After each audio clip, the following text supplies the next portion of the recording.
Hi எல்லாருக்கும், நான் பாவை. நீங்கள் பார்த்துட்ருக்குது பாவை குக் புக். இன்றைக்கி என்ன ரெசிபி பார்க்க போகிறோம் அப்படின்னா, பாவக்காய் சிப்ஸ் தான் பார்க்க போகிறோம். இந்த பாவக்காய் அப்படின்னாலே எல்லாருக்கும் ரொம்ப போர்.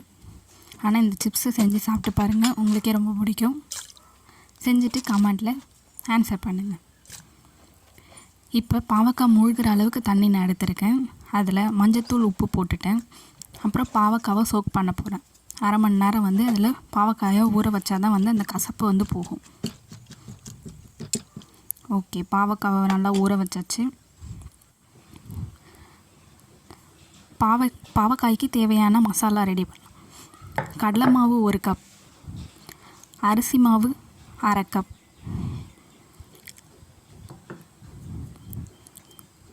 கார்ன்ஃப்ளவர் 1/2 கப், மிளகாய்த்தூள் 2 ஸ்பூன்,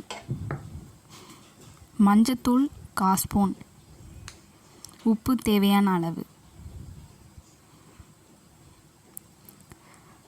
இதெல்லாம் போட்டு நல்லா மிக்ஸ் பண்ணிக்கணும். இது எல்லாமே கலந்துக்கிட்டு நல்லா மிக்ஸ் பண்ணிக்கணும்.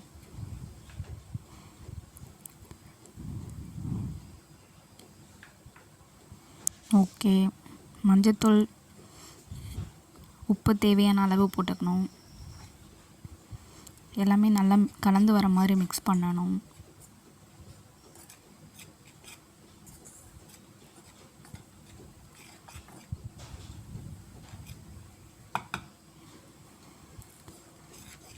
இப்போ அந்த மசாலாவுக்கு தேவையான அளவு தண்ணி ஊற்றி, அதை ரொம்ப தண்ணியாக்கிடக்கூடாது. கொஞ்சம் மீடியமாக தண்ணி ஊற்றி கலக்கணும்.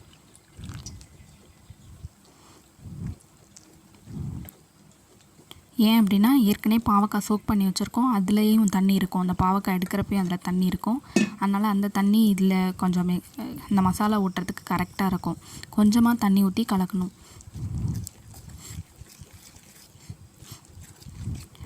இப்போ பாவக்காய் எடுத்து அதில் போட்டுக்கலாம்.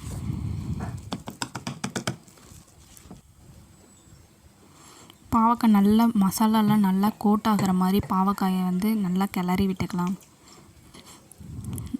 நல்லா கோட் ஆகணும். அந்த உப்பு காரம் எல்லாமே அதில் பாவக்காயில் நல்லா கோட் ஆகணும். மசாலா கோட் ஆனால் தான் அந்த கிறிஸ்பியாக நல்லா வரும்.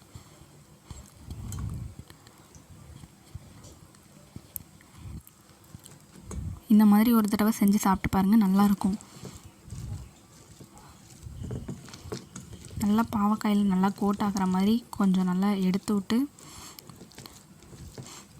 கோட் ஆகிற மாதிரி கலந்துக்கலாம்.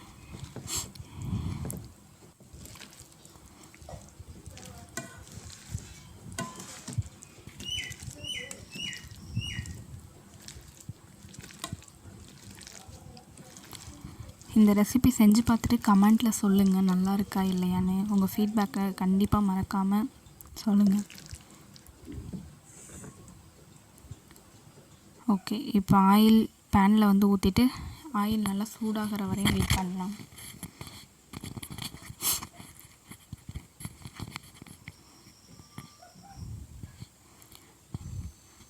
ஆயில் கொஞ்சம் நல்லா சூடாக இருக்குது. இப்போ செக் பண்ணலாம். 3 இது போட்டு பார்த்து செக் பண்ணுறேன். ஓகே, ஹீட் ஆகிருக்கு. ஓகே, எல்லாத்தையுமே போட்டுக்கலாம்.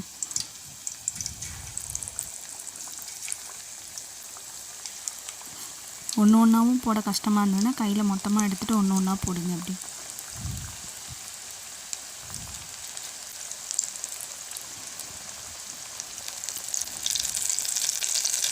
கொஞ்சம் கவனமாக போடுங்க, எண்ணெய் ஹீட்டாக இருக்கும்.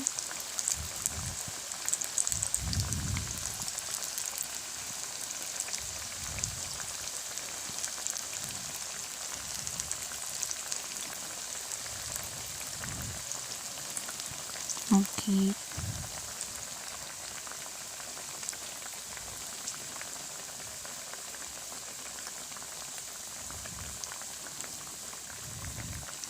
பாவக்காய் நல்லா கிறிஸ்பியாக வறுக்கிற வரையும் நல்லா வறுத்துக்கணும். ரொம்ப கருக விட்டுறக்கூடாது. கொஞ்சம் முறுமுறுன்னு வர ஸ்டேஜ் வரையும் வறுத்துக்கணும். ஏன்னா பாவக்காய் கொஞ்சம் உள்ளே வேகலைனாலும் கசப்படிக்கும்.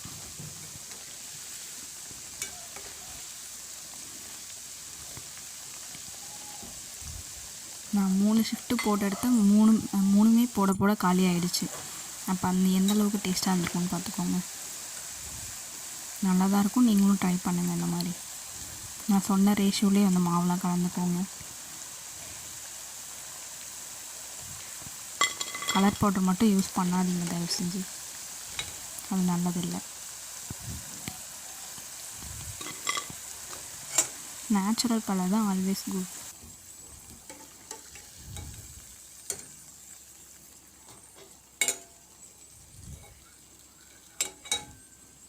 முடிஞ்ச அளவு நாட்டு காய்கறிகளை சாப்பிட பாருங்கள். பாவக்காய், சுண்டைக்காய்,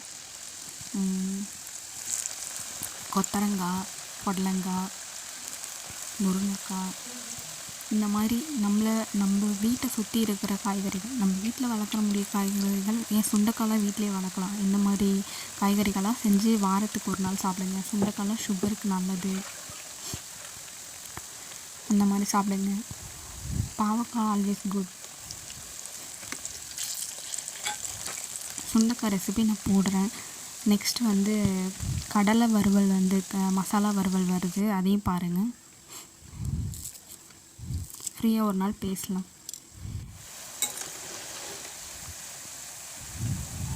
இது செகண்ட் ஷிஃப்ட் போட்டு எடுக்கிறேன்.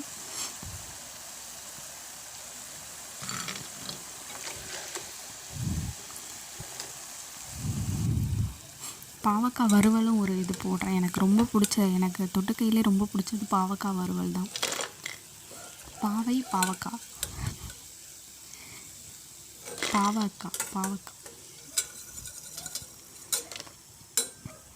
பாவக்காய் வறுவல் நான் போடுறேன்.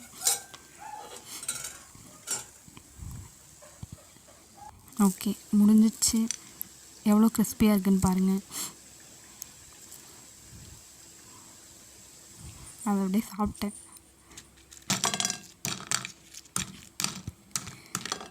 இந்த ரெசிபி செஞ்சு பாருங்கள். உங்களுக்கு இந்த வீடியோ ரொம்ப பிடிச்சிருந்ததுன்னா லைக் பண்ணுங்கள், ஷேர் பண்ணுங்கள், மறக்காமல் கமெண்ட் பண்ணுங்கள். தேங்க்யூ. அடுத்த ரெசிபியோடு வரேன். பாய்.